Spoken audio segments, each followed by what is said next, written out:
Terima kasih Bapak, kami mengucap syukur buat malam ini. Tuhan kembali mempertemukan kami di Mezbah Doa, dan semua karena anugerah-Mu. Berbicara bagi kami, sampaikan isi hati-Mu bagi kami. Dalam nama Tuhan Yesus, kami buka hati bagi firman Tuhan. Haleluya. Amin, amin, amin. Iya, shalom Bapak Ibu, puji Tuhan. Kita berjumpa kembali di Mezbah Doa malam hari ini, dan saya percaya semua karena anugerah Tuhan. Dan ya, kita terus mendukung dalam doa untuk saudara-saudara kita yang ada di NTT, karena sampai hari ini masih ada gempa-gempa susulan, ya juga yang ada di Kalimantan, ya ada bencana kebakaran. Biarlah kita terus berdoa bagi Indonesia agar Indonesia bisa dilawat oleh Tuhan. Kita akan sama-sama mendengarkan kesaksian yang sudah masuk. Saya akan bacakan. Shalom Ibu, nama saya Ibu Bertiana dari Makassar. Saya mau bersaksi akan kebaikan Tuhan.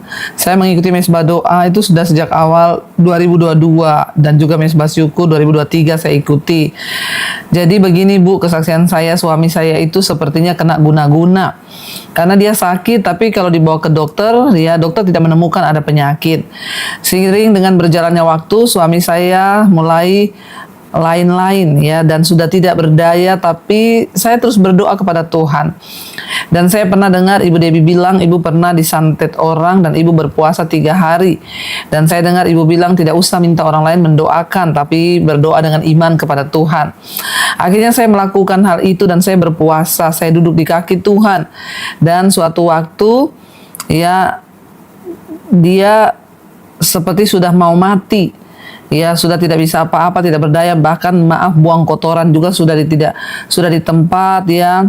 Dia mulai tidak sadar, ya, bahkan buang air besar, buang air kecil, ya, bahkan juga dia mulai berbusa itu keluar dari hidungnya. Saat itu saya ketakutan dan tiba-tiba saya buka HP. Saya cari khotbah Ibu Debbie dan muncullah khotbah Ibu, ya, tentang jangan takut kepada orang-orang yang dapat membunuh tubuhmu, tetapi takutlah kepada Kristus yang sanggup membunuh tubuh dan jiwamu. Dan ya, barang siapa yang takut dia akan kehilangan nyawa. Ya, dan barang siapa yang tidak mencintai nyawanya di dunia ini, dia akan memeliharanya untuk hidup yang kekal. Saya dengerin khotbah Ibu itu, dan disitulah iman saya kuat, dan saya percaya Tuhan ada bersama saya. Saya tidak bawa suami saya ke rumah sakit karena percuma. Ya, sudah diperiksa juga, dokter menyatakan tidak ada penyakit apa-apa. Jadi saya hanya duduk dan berdoa di kaki Tuhan. Kepada Tuhan saya serahkan suami saya bilang, Tuhan, aku serahkan suamiku dalam tangan-Mu, dan jika waktumu memang sudah tiba, maka Tuhan ambillah, ya. Tetapi jika bukan waktumu, maka jangan pernah izinkan kuasa iblis mengambil suami saya. Saya tetap memuji-muji Tuhan, ya, tidak ada ketakutan lagi. Dan Tuhan, saya bilang saya datang dengan iman, sekalipun mungkin imanku kecil sebiji sesawi, tapi Tuhan berjanji akan memindahkan gunung bahkan iman itu. Jadi saya datang sekarang, ya Tuhan, saya bilang, saya berdoa sungguh-sungguh.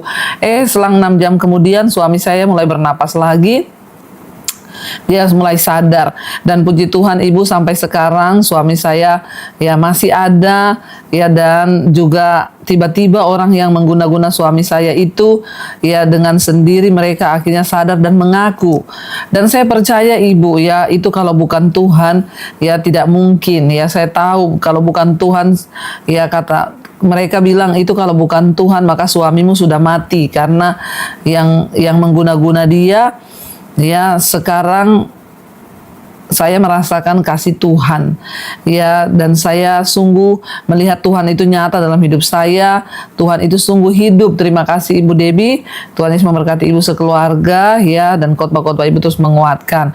Maaf kalau kesaksian saya ini panjang. Tuhan memberkati. Wow, saudara, ya, amin, amin, amin. Itulah kita melihat kuasa Tuhan, ya.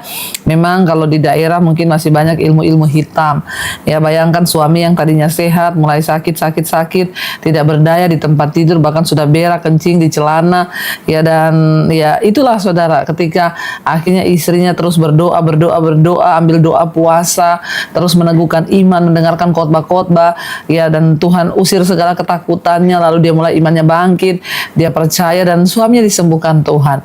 Ya saudara, kalau bukan Tuhan maka tidak mungkin hal itu terjadi. Karena itu kita percaya dan terus berharap bahwa tidak ada perkara yang mustahil bagi Tuhan. Yang terpenting adalah, ya, saya melihat satu kesaksian malam ini yang nyata. Ibu tidak cari manusia, ibu tidak cari pendeta, tapi ibu cari Tuhan, dan Tuhan menyatakan mujizat dan kuasanya. Terima kasih buat kesaksiannya. Dan baik, kita akan sama-sama lanjutkan bacaan firman Tuhan. Sekarang kita sudah di Yesaya 30 ayat yang ke 19, ayat yang ke-18. Judul perikopnya janji keselamatan bagi Sion.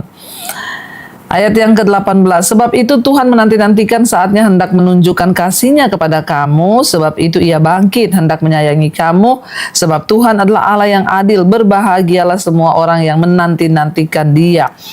Ayat ini berkata Tuhan itu menanti-nantikan, ya saatnya Dia akan menunjukkan belas kasih-Nya kepada kita.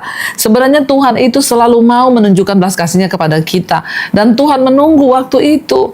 Ya seperti kesaksian yang kita dengar malam ini, kapan Tuhan menunjukkan belas kasih-Nya? Ketika Tuhan pulihkan suaminya, waktu ibu itu datang berlutut di kaki Tuhan, merendahkan diri, bertobat, mencari wajah Tuhan, ambil doa puasa, ya, dan dia sama-sama ya berseru kepada Tuhan, ya, dan itulah yang menyenangkan hati Tuhan.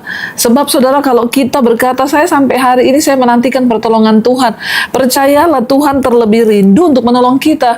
Dia Tuhan yang menanti-nantikan saatnya hendak menunjukkan kasih-Nya kepada kamu, kata firman Tuhan. Ya sebab itu Tuhan bangkit hendak menyayangi kamu, dan sebab Tuhan adalah Allah yang adil, berbahagialah kamu, berbahagialah semua orang yang menanti-nantikan Dia. Ya, kita mendengar kesaksian malam ini yang sesuai banget dengan firman ini. Ibu tidak cari siapa-siapa. Luar biasa saya melihat iman ibu, ya. Pokoknya kalau sudah mulai lemah, dia dengar khotbah, dia bangkitkan imannya, dia puasa, dia ikuti apa yang firman Tuhan suruh.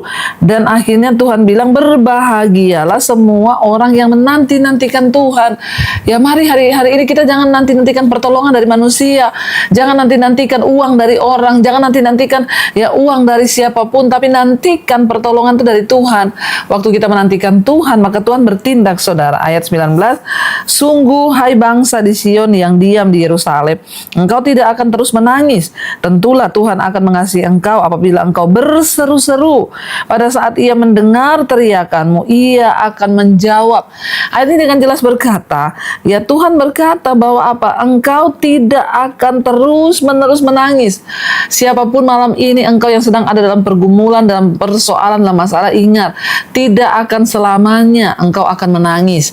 Persoalanmu itu ada batasannya, dan kapan Tuhan menjawab tergantung apakah kita mau berseru-seru kepada Tuhan atau kita mau berseru-seru kepada manusia. Ya saya banyak melihat orang ketika ada masalah dia berseru-seru kepada manusia, dia minta tolong sama manusia, dia minta uang sama manusia, dia minta pertolongan sama manusia. Ini di WA saya banyak sekali masuk WA, ibu saya pinjam uang, ibu saya butuh uang. Saya selalu berkata, saya juga pernah mengalami seperti saudara, tapi saya tidak datang ke keluarga minta uang, saya nggak hubungi keluarga saya, orang tua saya tidak cari teman saya orang kaya, saya duduk berlutut di kaki Tuhan. Dan janji firman Tuhan, orang yang berseru-seru kepada Tuhan, maka ketika engkau berseru-seru, Dia mendengar teriakanmu, Dia akan menjawab. Kita dengar kesaksian yang luar biasa malam ini, dan itu cukup untuk menjadi kesaksian bagi kita bahwa waktu kita berseru-seru mencari Tuhan, tidak ada perkara yang mustahil bagi Tuhan. Ayat 20, dan walaupun Tuhan memberi kamu roti dan air serba sedikit, namun pengajarmu, perhatikan kata pengajar, huruf besar itu adalah Tuhan. Namun pengajarmu tidak akan menyembunyikan diri lagi, tetapi matamu akan terus melihat Dia.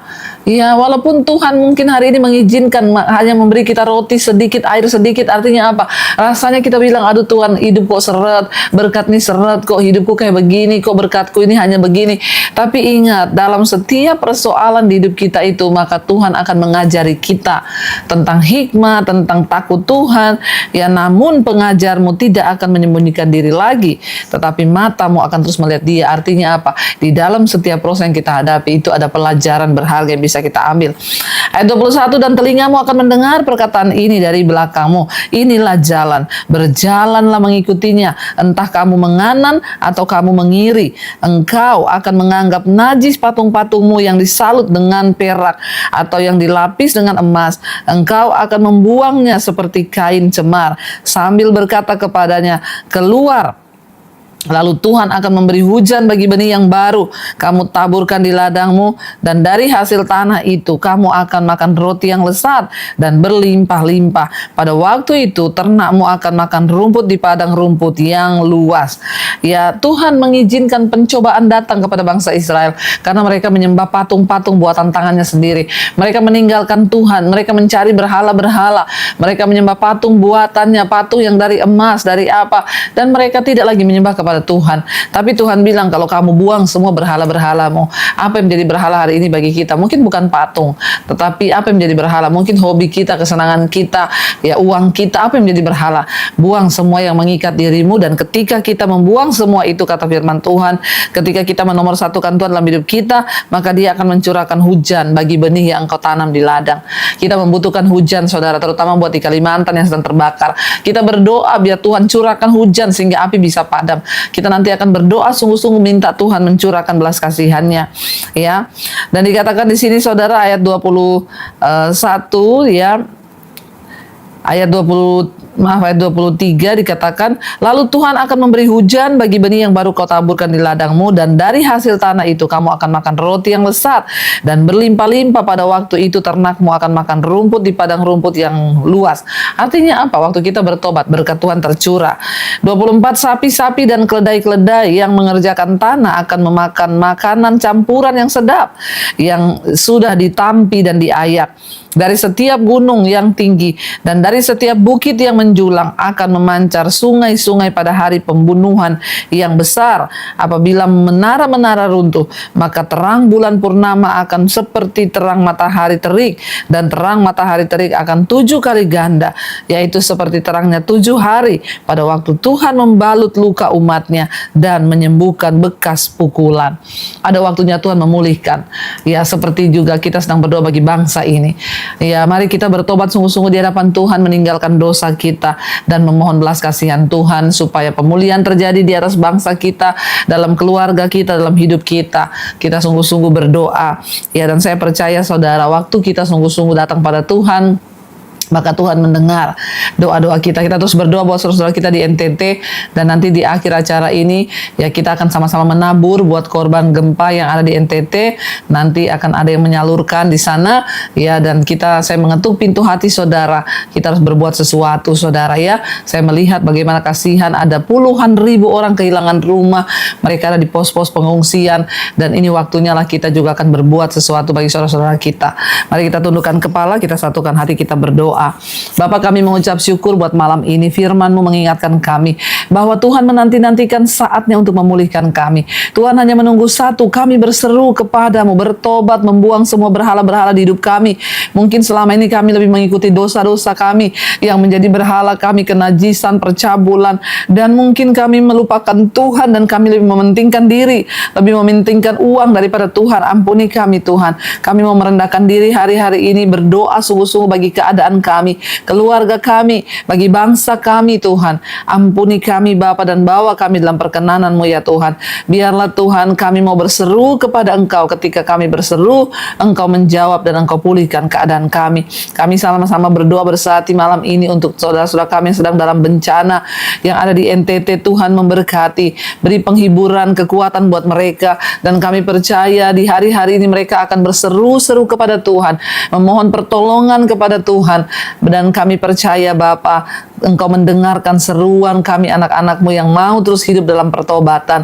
Berkati saudara-saudara kami yang ada di NTT, Tuhan lindungi, dan biarlah mereka terus mencari Engkau di hari-hari ini, merendahkan diri, mengharapkan Tuhan. Tuhan luputkan kalau kami melihat berita-berita, ya bahkan perkiraan bahwa akan ada gempa-gempa susulan masih sampai beberapa pekan ke depan. Tapi kami berdoa, Tuhan yang pegang kendali, Tuhan yang sanggup meluputkan. Di dalam nama Tuhan Yesus, kasihi saudara-saudara kami, Tuhan. Kami juga berdoa untuk Kalimantan yang sedang mengalami kebakaran. Tuhan, kami bersepakat, bersehati, memohon ampun atas setiap dosa-dosa kami, dan biarlah Tuhan mencurahkan hujan atas tempat-tempat yang mengalami kebakaran. Kami tahu tidak ada perkara yang mustahil. Mungkin ini masih musim kemarau, tapi kalau Tuhan berkehendak, maka akan ada hujan yang memadamkan setiap api. Kalau ini terjadi karena ada oknum-oknum yang sengaja membakar, Tuhan, dalam nama Yesus, Ampuni mereka dan biarlah Tuhan Engkau juga yang berperkara, karena Tuhan yang pegang kendali. Di dalam nama Yesus kami memohon hujan turun di Kalimantan, bahkan di wilayah-wilayah yang kering hari-hari ini, biar hujan mulai turun, supaya Bapa ada kehidupan di atas tanah di mana Tuhan sudah mencurahkan berkat. Terima kasih Bapa, kami berdoa bagi bangsa dan negara kami Indonesia, lawatan-Mu tercurah. Ampuni bangsa ini dan bawa kami sungguh-sungguh bertobat, bawa kami sungguh-sungguh merendahkan diri untuk sungguh-sungguh mencari Tuhan di atas bangsa ini. Pemerintah kami juga Bapa, berkati mulai dari presiden, wakil, seluruh jajaran yang ada. Tuhan berperkara dengan mereka. Apabila ada kesalahan, ada kejahatan, maka Tuhan yang akan berperkara. Beri hikmat atau takut akan Tuhan, agar mereka boleh sungguh-sungguh melakukan yang terbaik di mata Tuhan. Kami semua rakyat Indonesia mendukung pemerintah melepaskan berkat bagi bangsa ini di dalam nama Tuhan Yesus. Biarlah Indonesia boleh mengalami kebangkitan, semua dalam keadaan baik, karena Tuhan yang pegang kendali. Hujan pertobatan tercurah dari Sabang sampai Merauke, dan apapun pergumulan kami dalam keluarga, rumah tangga, pekerjaan yang terlilit masalah keuangan, hutang piutang, Tuhan sanggup memulihkan asal kami bertobat. Terima kasih Bapa, kami melepaskan berkat juga untuk semua bangsa-bangsa di 5 benua, Asia, Afrika, Amerika, Eropa, Australia. Lawatan Tuhan tercurah dan hujan pertobatan terjadi, sehingga pemulihan demi pemulihan tercurah. Di dalam nama Tuhan Yesus, mari saudara buka hati dan tanganmu, terimalah kiranya berkat, rahmat, anugerah dari Allah Bapa, cinta kasih Tuhan Yesus Kristus, penyertaan Roh Kudus turun atas hidup kita semua, mulai hari ini bahkan sampai kalian kedua. Tuhan Yesus datang kembali menjemput setiap kita, dan nama kita tercatat dalam kitab kehidupan. Dalam nama Tuhan Yesus, yang percaya diberkati Tuhan, katakan bersama, amin, amin, amin. Tuhan Yesus memberkati. Buat saudara yang tergerak untuk menabur bagi saudara kita di NTT, saudara bisa menabur di nomor rekening yayasan ini, dan Tuhan Yesus memberkati.